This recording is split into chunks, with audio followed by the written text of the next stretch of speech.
Imagine you're driving home. The car is steady, the radio is playing, and then you blink. In that fraction of a second, the world goes silent. No screams, no warning, and no bodies left behind. Every human on Earth has vanished. For the first time in millennia, the planet is entirely unoccupied, but it isn't still. This diagram illustrates our immediate reality. While the people are gone, the massive kinetic energy of our civilization is still in play. We have trillions of tons of steel and fuel moving at high speeds with no one at the controls.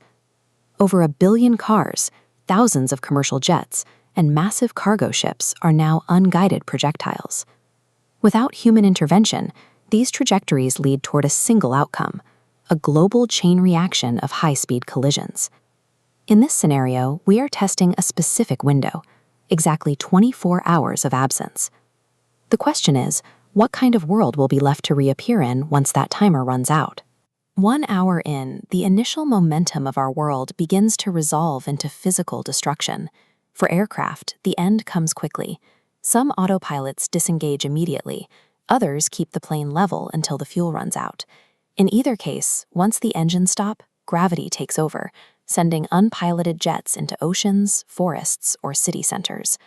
On the ground, the situation is even more congested. High-speed car crashes and derailed trains now block every major artery of travel, creating a landscape of twisted metal and spilled cargo that can no longer be cleared. Secondary disasters begin to ignite. Refineries and chemical plants, left without active cooling or pressure management, start to fail. Fires break out in residential neighborhoods, and with no one to man the pumps or drive the trucks, they are free to burn through entire blocks. Within 60 minutes, the very machines that define our modern life have effectively weaponized themselves against the landscape. By the 12th hour, the destruction shifts from the physical to the systemic. As night falls, the automated world begins to run out of time. This schematic shows a regional power grid. It looks like a self-sustaining loop, but it actually requires constant human load balancing. Engineers must manually adjust for the rise and fall of demand to keep the frequency stable. Without that active management, a single failure at an unattended plant triggers a cascade. The surge of power hits the next node in the line, overloads it, and shuts it down.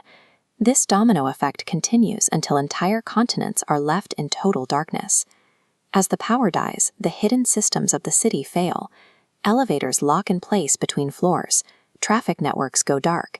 Even the data centers that manage our communication lose their cooling systems, effectively blinding our digital infrastructure. Halfway through the experiment, the technological shield has collapsed. Our cities have become silent, dark monuments, fully exposed to the elements. 24 hours have passed. The noise of industry has been replaced by a silence so deep it allows the biological world to reclaim the streets. While millions of domestic pets remain trapped in empty houses, wild animals begin to explore the ruins. Without the vibration of tires or the smell of exhaust, a deer can walk down the center of a major avenue without fear.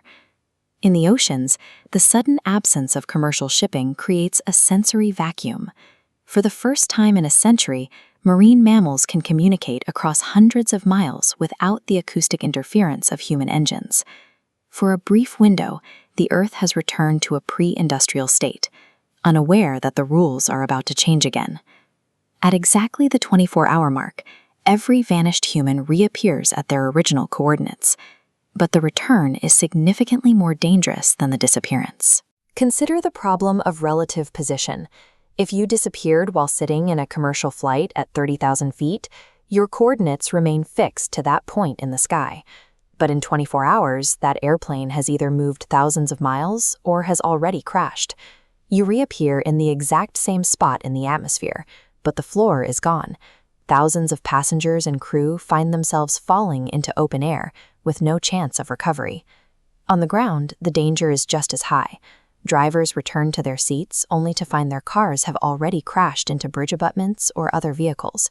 Subway riders reappear in tunnels that have flooded due to pump failures.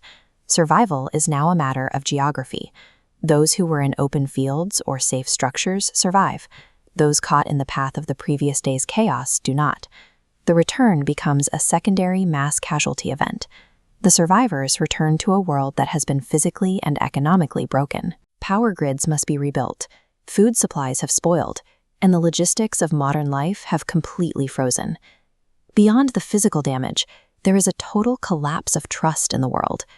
People must live with the knowledge that their reality can be switched off in a second, leading to a global surge of panic that no government is prepared to manage. This collapse demonstrates that civilization is not a permanent structure. It is an active process.